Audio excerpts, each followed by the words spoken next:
Before playlists and pop charts, there was a single ancient song. What was the first music ever recorded by humans? Today, on Stereopedia, we journey back thousands of years to discover the roots of human musical expression and uncover the melody that started it all. The first recorded song in history, tracing the origins of human musical expression. Music has been a fundamental element of human culture and expression for tens of thousands of years. Yet, the question of what constitutes the first recorded song depends on how one defines recorded, through notation, inscription, or sound recording. This article explores the earliest known instances of musical documentation, focusing primarily on the Hurrian Hymn No. 6, discovered in Ugarit, modern-day Syria, and dating to approximately 1400 BC. The study contextualizes the hymn within the broader development of music in ancient civilizations and examines its significance as a cornerstone in the history of human music. 1. Introduction. Music, often called the universal language, predates recorded history. Archaeological and anthropological evidence shows that early humans engaged in musical activities as far back as the Upper Paleolithic period. However, the act of documenting music, whether through writing or recording, marks a turning point in music history. This article investigates the first documented song in human history, focusing on both its cultural significance and its implications for our understanding of early musical systems. 2. The concept of recording in ancient contexts. Understanding what constitutes the first recorded song in history requires a careful examination of the concept of recording. In modern parlance, the term refers to the process of capturing sound waves using mechanical or digital technology, an innovation that began in earnest with Thomas Edison's invention of the phonograph in 1877. However, applying this definition to ancient music history would render all pre-industrial civilizations as musically undocumented, which is far from the truth. To study ancient music meaningfully, scholars adopt a broader definition of recording, one that includes any systematic attempt to preserve music for future performance, transmission, or worship. This encompasses early musical notation systems, oral traditions, iconographic representations, and instrumental instructions. 2.1 Musical notation as a form of recording.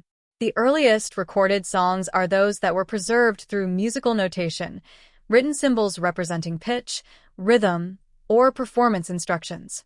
Unlike modern Western notation, which uses staff lines and note heads, ancient notational systems were often symbolic, numerical, or descriptive. These notations allowed music to be transmitted beyond the lifespan of the composer or performer, thus preserving it across generations. For instance, in the Hurrian Hymn No. 6, the notation uses cuneiform script with numerical values that likely correspond to string tunings and intervals on a lyre. Though not immediately readable by modern musicians, these markings represent an early and intentional effort to standardize and preserve a musical performance. 2.2 Textual and ritual documentation. Another early form of musical recording can be found in ritual texts and hymns that were meant to be chanted or sung. Ancient Sumerian and Egyptian civilizations frequently inscribed religious texts on temple walls or clay tablets, often accompanied by references to music or performance practices. While these texts may not contain musical notation per se, their rhythmic structure and liturgical purpose imply a musical performance tradition. In this sense, they serve as quasi-musical records, pointing to the existence of standardized melodies passed down orally. 2.3 Instrumental inscriptions and performance guides. Instruments themselves sometimes carried inscribed instructions or tuning guides. For example, Mesopotamian tablets often contain details about lyre tunings and scale patterns, serving as early forms of performance documentation. These inscriptions are crucial for musicologists attempting to reconstruct ancient sounds, as they bridge the gap between theoretical knowledge and practical application. 2.4 Iconographic and archaeological evidence. Visual representations of music, such as depictions of musicians playing instruments on pottery, temple carvings, and murals, also contribute to our understanding of early musical traditions. While these images do not record music in the auditory sense, They provide valuable context about instrumentation, ensemble arrangements, and the social roles of music in ancient life. For example, scenes from Old Kingdom Egypt depict harpers and flutists in both ceremonial and domestic settings, suggesting a rich and diverse musical culture. 2.5. Oral tradition and mnemonic devices. In many ancient societies, music was preserved and transmitted orally using mnemonic devices such as poetic meter, repeated melodic motifs, and call-and-response patterns. While inherently ephemeral, these oral traditions were remarkably durable, especially when tied to ritual or religious practice. In some cultures, oral transmission was considered more authentic than written forms, with master-apprentice relationships ensuring continuity. Though these do not count as recordings in the modern sense, their consistency and longevity qualify them as systems of preservation. Thus, the concept of recording in ancient musical contexts must be understood expansively. Whether through cuneiform notations, liturgical texts, instrument guides, visual art, or oral traditions, early civilizations developed sophisticated methods of preserving musical knowledge. These methods reflect an enduring human impulse to capture and convey the intangible art of music, a tradition that culminates in written form with the Hurrian Hymn No. 6, the earliest known surviving example of a documented musical composition. 3. The Hurrian Hymns, the first musical notation. The Hurrian Hymns, discovered at the ancient site of Ugarit, modern-day Ras Shamra, Syria, represent the earliest known examples of written music. These clay tablets, dating back to approximately 1400 BCE, were excavated during archaeological missions in the 1950s. They contain musical and textual inscriptions in the Hurrian language, written using the Ugaritic cuneiform script, a writing system used in the Late Bronze Age. Of the approximately 29 musical texts found at Ugarit, only one, commonly referred to as Hurrian Hymn No. 6, H.6, survives in a sufficiently complete state to allow for interpretation and reconstruction. 3.1. Historical and cultural context. The Hurrians were a people who inhabited the region of northern Mesopotamia and parts of the Levant during the 2nd millennium BCE. Their cultural influences overlapped with those of the Hittites, Sumerians, Akkadians, and Canaanites. Ugarit, a cosmopolitan trading hub on the Mediterranean coast, became a melting pot of linguistic, artistic, and religious traditions. The Hurrian hymns were likely composed as part of religious rituals, particularly in devotion to deities. Hurrian Hymn No. 6 is explicitly addressed to the goddess Nikkel, the Semitic deity of orchards and fertility. This association with agricultural cycles and divine blessing underscores the song's spiritual importance. 3.2. Structure of the tablet. Hurrian Hymn No. 6 is inscribed on a clay tablet that contains 3 key components. 1. Lyrics. The text is in the Hurrian language, which is neither Semitic nor Indo-European, but part of its own distinct linguistic family. The lyrics are a prayer or hymn to Nikkel, possibly performed during ritual ceremonies. 2. Musical notation. The notational component is organized in a series of lines that contain numerical sequences and syllabic indications, believed to represent musical intervals or tuning instructions. These notations are understood to refer to the string positions on a 9-stringed lyre. 3. Performance instructions. Some lines of the tablet are thought to contain tuning information for the lyre, using terms like cablite and erbute, possibly referring to musical modes or intervals. This suggests that performers were given a framework to tune their instruments in preparation for the hymn. 3.3. The 9-string lyre and tuning systems. The lyre, a type of stringed instrument common in the ancient Near East, was central to Hurrian music.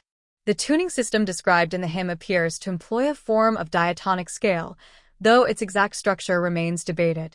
Scholars believe the notation outlines specific intervals between strings, possibly approximating a heptatonic scale similar to Western major scales, with modal variations. The tablet does not include rhythmic values or time signatures in the modern sense, leaving tempo and phrasing to the performer's interpretation or tradition. Nonetheless, the presence of tuning instructions and melodic indicators is highly significant. It demonstrates a codified understanding of pitch and tuning, indicative of an advanced musical culture. 3.4. scholarly interpretations and reconstructions. The decipherment and musical reconstruction of Hurrian Hymn No. 6 have been the subject of extensive academic debate. The pioneering work of Andrafkorn Kilmer, an Assyriologist and musicologist, laid the foundation for most modern interpretations. In her seminal 1970s publications, Kilmer proposed that the hymn could be played using reconstructed lyres tuned to intervals specified on the tablet. Her interpretation suggested a melodic structure that bears a haunting, chant-like quality. Other scholars, such as Marcel Duchesne-Guillemin and Richard Dumbrell, have proposed alternative reconstructions, each varying slightly in tuning, mode, and melodic phrasing. The differences in these reconstructions highlight the difficulty of interpreting ancient musical notation without a standardized system or accompanying oral tradition. Despite these challenges, modern musicians and ensembles have performed versions of the Hurrian hymn using recreated instruments. These performances, though speculative, provide valuable insights into the possible soundscape of Bronze Age music. 3.5. Significance in the history of music. Hurrian Hymn No. 6 stands as the oldest surviving substantially complete notated piece of music in the world. Its preservation and decipherment have transformed scholarly understanding of early musical literacy and practice. Prior to its discovery, ancient music was understood almost entirely through indirect evidence, literary descriptions, artwork, and instrument remains. The Hurrian hymns provided direct evidence of an actual composition. Moreover, this tablet reflects not only a technical achievement in music theory and notation, but also reveals the deep connection between music and spirituality in ancient societies. It affirms that over 3 millennia ago, humans were already using structured musical forms to connect with the divine, to commemorate rituals, and to pass on cultural identity. The Hurrian hymns, and especially Hymn No. 6, mark the dawn of written music. Through their inscribed lyrics, tuning systems, and musical indicators, they offer a unique glimpse into the artistic sophistication of the ancient world. Though separated from us by time, language, and notation systems, these early compositions continue to resonate, both literally and figuratively, as humanity's first documented songs. 4. Interpretation and performance challenges. While the Hurrian Hymn No. 6 is considered the earliest example of written music, interpreting and performing it poses a range of complex challenges. These challenges arise from gaps in the historical record, linguistic uncertainties, the uniqueness of the notational system, and the absence of accompanying oral traditions.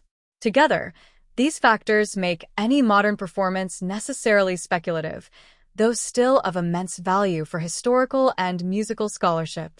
4.1. Incomplete and damaged source material.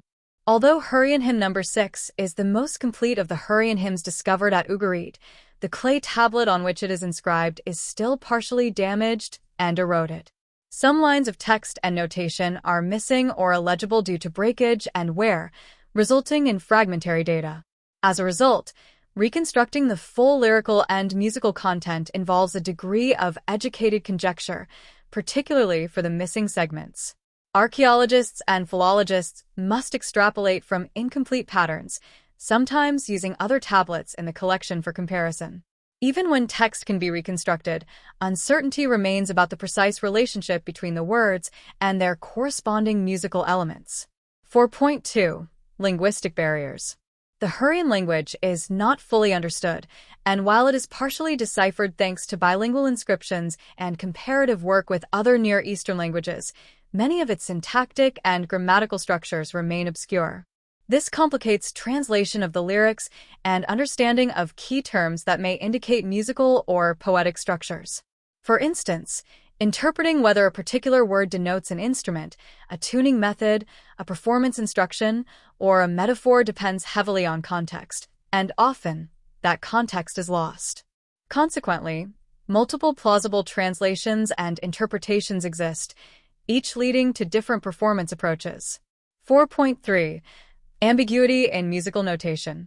Perhaps the most significant challenge lies in the notation system itself. The cuneiform inscriptions use numbers and words, believed to refer to lyre string positions, tuning patterns, and modal structures. However, no clear equivalent of modern notation systems such as time values, note durations, meter, or dynamics is present. Scholars interpret these numbers in several ways. String assignments. The numbers may indicate which strings of the 9-string lyre to pluck. Intervals or pitches. They might represent relative intervals between strings rather than absolute notes. Modal frameworks. Some scholars propose that the notation represents ancient modal systems, comparable, though not identical, to Greek modes or medieval church modes. The lack of consensus has led to a variety of reconstructions, each reflecting different assumptions about how the notation translates into actual sound. 4.4. Reconstruction of the instrument. Another fundamental difficulty lies in reconstructing the ancient lyre used to perform the hymn. While lyres from Mesopotamia, such as those found in the royal tombs of Ugarit, provide visual and archaeological clues, the exact construction, tuning, and performance techniques of a Ugaritic 9-string lyre remain speculative. Variables include the materials used for the body and strings, gut, sinew, metal, or plant fiber. The method of tuning, whether through pegs or movable bridges. The playing technique, plucked with fingers, plectra, or strummed. Whether the hymn was sung, chanted, or purely instrumental. Each of these factors directly influences the reconstruction of the music, and since no definitive description survives, modern performances must rely on experimental archaeology and comparative ethnomusicology. 4.5. The problem of rhythm and tempo. The Hurrian notation system does not specify rhythm, tempo, or meter. These are essential elements in modern music that guide the structure and emotional expression of a piece. Without rhythmic indicators, performers and scholars must infer timing from the poetic structure of the text, repetitions or symmetrical patterns in the notation, ethnographic parallels with other ancient or traditional musics. However, these inferences are tenuous. Different interpretations may lead to drastically different performances, some with a slow, meditative pace and others with more lively, dance-like tempos. This uncertainty leaves rhythm as one of the most speculative aspects of any reconstruction. 4.6. Competing reconstructions. Several musicologists and composers have attempted to reconstruct and perform Hurrian Hymn No. 6 using diverse methodologies. Notable examples include Andrafkorn Kilmer and Richard L. Crocker. Their early transcription and performance in the 1970s presented a melody based on interpreting numeric notations as direct representations of string pitches. The result had a modal, chant-like character. Marcelle Duchesne-Guillemin. She proposed a version that emphasized a more linear melodic structure consistent with modal logic found in ancient Greek music. Richard Dumbrell. He offered a more critical reevaluation of previous interpretations, advocating for a contextual understanding based on Babylonian theory and lyre tunings. Contemporary musicians, e.g., Michael Levy performances using replica lyres and speculative melodies, often blending historical understanding with artistic interpretation. Each reconstruction reflects different assumptions about the musical system, instrumentation, and cultural context, highlighting the multidisciplinary nature of this endeavor, which combines archaeology, linguistics, music theory, and performance practice. The interpretation and performance of Hurrian Hymn No. 6 demand a nuanced and interdisciplinary approach. Despite the many challenges, fragmentary texts, uncertain linguistics, non-standard notation, and lost performance practices, the effort to revive this ancient song is a profound act of scholarly and artistic reconstruction. Every attempt, however speculative, brings us closer to hearing the voices and sounds of a civilization long past. It also reminds us that the human drive to create, notate, and preserve music is as ancient as civilization itself. 5. Broader historical context. Understanding the significance of the Hurrian hymns, particularly Hurrian Hymn No. 6, requires placing them within the broader historical, cultural, and musical landscapes of the ancient Near East. Far from being an isolated phenomenon, these hymns reflect a rich web of cross-cultural influences, technological advancements, and religious traditions that shaped the development of early music. They also illuminate how ancient societies used music as a powerful medium for communication, ritual, identity, and memory. 5.1. Music in ancient Near Eastern societies. In the 2nd millennium BCE, music played a central role in the daily and spiritual lives of Near Eastern civilizations. From the Sumerians and Akkadians to the Egyptians and Hittites, music was intimately tied to religious worship, royal ceremonies, funerals, military activities, and entertainment. Reliefs, carvings, and texts from Mesopotamia and Egypt depict a variety of instruments, lyres, harps, flutes, drums, and double pipes, used in temple rituals and palace courts. Musicians often held respected roles, and in some societies, they were attached to royal households or temples as professionals or even priest-musicians. The Hurrian hymns thus emerged not from a cultural vacuum, but from a long-standing regional tradition in which music was both practical and symbolic. Their notational system reflects the early stages of formalizing musical knowledge in a way that would enable its transmission across time and space. 5.2. Religious and ritual significance. Like many early compositions, the Hurrian hymns are devotional in nature. Hurrian Hymn No. 6 is dedicated to Nikkel, a goddess of fertility and fruit trees, who was also worshipped in neighboring Semitic traditions. This link points to the syncretic religious environment of Ugarit, where Hurrian, Canaanite, and Mesopotamian beliefs intermingled. Music in this context served as an offering to the gods, a form of divine communication, and a tool for invoking blessings, warding off evil, or maintaining cosmic order. The performance of hymns and incantations would have accompanied sacrifices, temple processions, and seasonal festivals, tying musical expression to agricultural cycles and divine favor. The inclusion of musical instructions alongside lyrics on the clay tablet suggests an intention not only to preserve the text, but to preserve the experience of worship itself, a striking early example of liturgical standardization.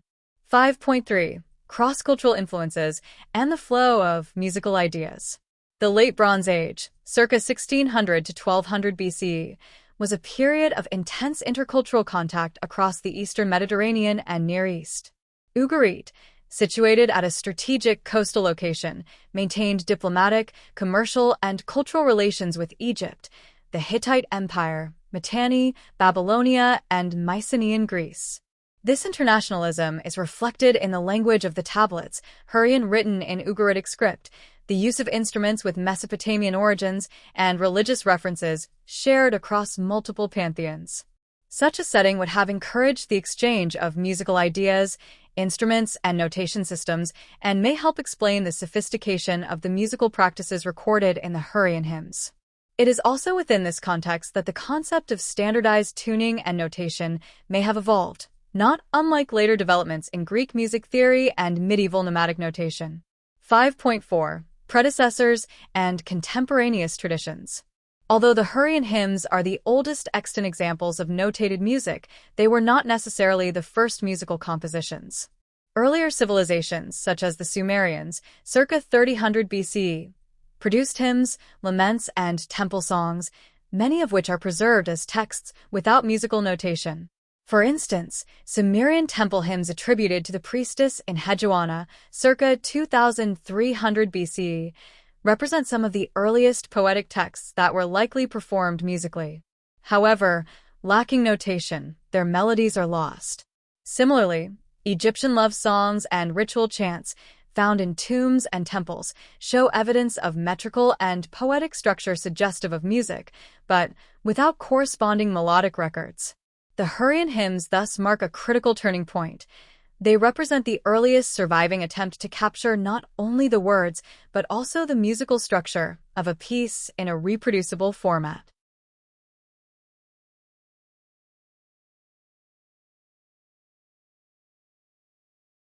(5.5) Legacy and impact.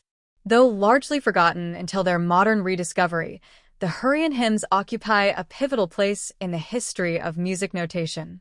They prefigure the more elaborate theoretical systems of ancient Greece, e.g., Pythagorean scale theory, Aristophanes' writings, and anticipate the liturgical notations that would appear in medieval Europe over a millennium later. Their existence proves that the impulse to codify and preserve music, to make it last beyond the moment of performance, has deep roots. They serve as a bridge between oral traditions and literate musical cultures, between ancient improvisation and modern composition. Today, the Hurrian hymns continue to inspire composers, performers, and historians. They remind us that even in antiquity, humans were documenting music not just as sound, but as culture, preserving it as part of their identity, spirituality, and intellectual legacy. The Hurrian hymns are not isolated relics, but rather nodes in a vast and interconnected web of ancient musical traditions. They reflect a sophisticated understanding of music's role in religion, culture, and society, and they illuminate the fertile exchange of artistic ideas in the ancient world. When seen within this broader historical context, Hurrian Hymn No. 6 emerges not only as the earliest recorded song, but also as a symbol of humanity's enduring desire to give structure and permanence to the ephemeral beauty of music. 6. Significance and legacy. The Hurrian hymns, and particularly Hurrian Hymn No. 6, are far more than archaeological curiosities. They represent a profound moment in the history of human creativity, the earliest surviving example of an attempt to record and transmit music across time. Their discovery and study have reshaped our understanding of early musical traditions, the origins of music notation, and the universal role of music in human societies. Their significance spans multiple disciplines: musicology, archaeology, linguistics, cultural studies, and their legacy continues to inspire new explorations into ancient music and human expression.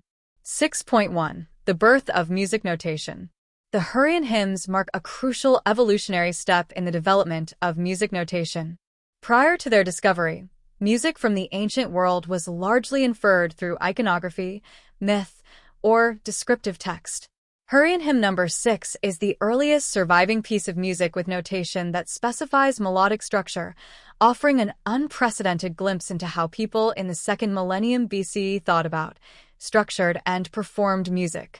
Although the notation is not musical in the Western staff notation sense, its existence proves that ancient musicians developed a system of codifying musical sound, mapping pitch relationships, string positions, and possibly modes, long before the standardized musical notations of ancient Greece or medieval Europe. This reveals an early desire not just to create music, but to preserve and teach it, ensuring its survival beyond oral transmission. 6.2. Insight into ancient musical thought. The Hurrian hymns allow scholars to reconstruct aspects of ancient music theory and pedagogy, showing that Bronze Age cultures had already begun formalizing musical knowledge. Concepts like tuning systems, string positions, and melodic intervals appear embedded in the text, indicating a structured, theoretical understanding of music.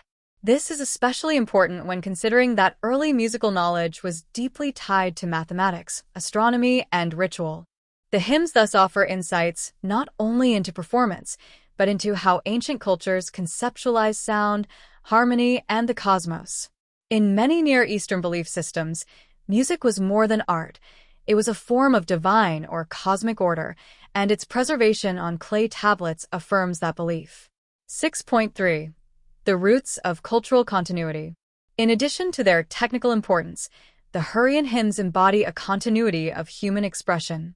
Their themes, worship, nature, fertility, divine longing, resonate with texts and music from every era of human history.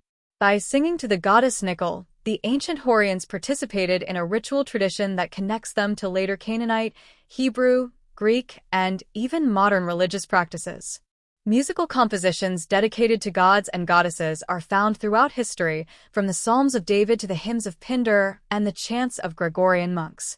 The Hurrian hymns thus serve as a cultural ancestor to all such musical religious expression. They bridge the gap between prehistory and civilization, between memory and notation. 6.4. Revival through reconstruction and performance. The modern era has seen a revival of interest in the Hurrian hymns, particularly Hurrian Hymn No. 6, through experimental musicology and artistic reconstruction. Musicologists, instrument makers, and performers have worked to recreate ancient lyres, translate notation, and perform ancient melodies based on scholarly interpretation. Though each performance is interpretive rather than definitive, these projects breathe new life into a long silent work. They allow modern audiences to experience, however imperfectly, the soundscape of Bronze Age civilization. Such reconstructions serve not only academic interests, but also a wider cultural purpose, engaging the public in conversations about heritage, time, and the shared roots of music. Contemporary composers have also used the hymn as inspiration for new musical works, incorporating ancient motifs into modern idioms. This highlights how even the most ancient of songs can resonate in contemporary contexts, testifying to music's enduring power to transcend time and culture. 6.5. Influence on modern understanding of music history. The legacy of the Hurrian hymns extends to their impact on the narrative of global music history. Prior to their discovery, the earliest written music was generally associated with ancient Greece, particularly with figures like Pythagoras, Aristophanes, and the Delphic hymns. The Hurrian hymns push the history of written music back nearly 1,000 years, repositioning Mesopotamia and the Levant as critical regions in the origin of music theory and notation. This has prompted scholars to reevaluate assumptions about the origins and linearity of music history. The recognition that non-Western, pre-Hellenic societies possessed complex musical systems challenges Eurocentric frameworks and supports a more multicultural, global view of music's development. Additionally, the Hurrian hymns have become a standard topic in musicology, ancient history, and world music education, ensuring that their importance is recognized by future generations of scholars and musicians. The significance and legacy of the Hurrian hymns extend well beyond their clay tablets and ancient setting. They are monuments to humanity's early artistic ingenuity, to the capacity for abstraction and codification, and to the enduring impulse to use music as a vehicle for meaning, memory, and emotion. As the oldest known recorded music in history, they form the foundation upon which centuries of musical tradition have been built. Their echoes continue to inform, inspire, and challenge our understanding of what it means to compose, perform, and preserve music across time.